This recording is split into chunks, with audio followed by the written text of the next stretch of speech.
Auzubillahiminasyaitonirrajim. Bismillahirrahmanirrahim. Assalamualaikum kepada semua saudaraku. Saya akan membagikan mantra pelet, bisa digunakan laki-laki ataupun perempuan. Namanya Pasen Trianging. Kalau ada contohnya mantan kita yang meninggalkan kita, maupun laki-laki dan perempuan, insya Allah bisa dipakai. Ini namanya kalau orang Bugis Pasen Trianging. Oke, saudaraku, sekarang dengarkan. Bismillahirrahmanirrahim.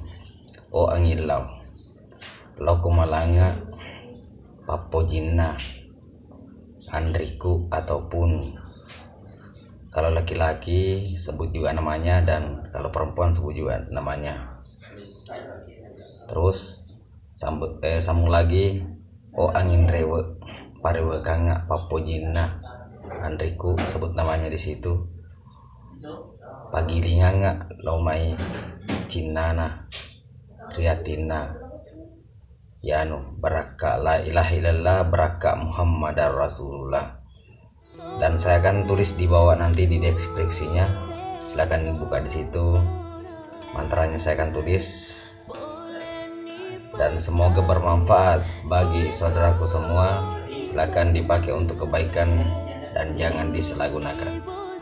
Oke, karena ada bertanya saudara kita yang bertanya mantra pelet dengan melalui angin atau namanya Pasen Trianging.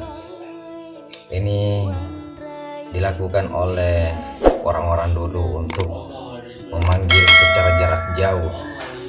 Dengan izin dan kuasa Allah akan kembali ke pangkuan kita yang terkena dengan pelet ini. Oke saudaraku, cukup sampai di sini dulu. Semoga bermanfaat apa saya sampaikan kepada saudaraku semua.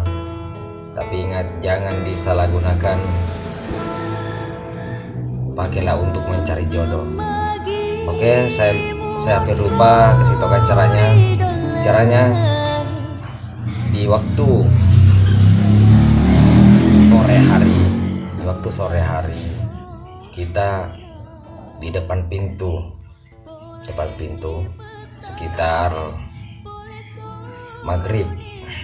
Depan pintu kita baca mantra tadi, baru tiupkan ke depan pintu sambil membayangkan target. Ingat, lakukan 3 kali dibaca dalam hati, baru tiup ke depan. Jadi kita itu di depan pintu rumah. Oke, baru baca 1 kali, tiup lagi, dan lakukan sampai 3 kali. Jadi 3 kali baca dan 3 kali tiupan sambil membayangkan target ada di depan pintu sambil tersenyum. Oke, saudaraku. Nah, cukup sampai di sini. Nanti saya akan tulis di deskripsinya, kita buka di situ kalau belum jelas. Oke saudaraku, semoga bermanfaat. Assalamualaikum warahmatullahi wabarakatuh.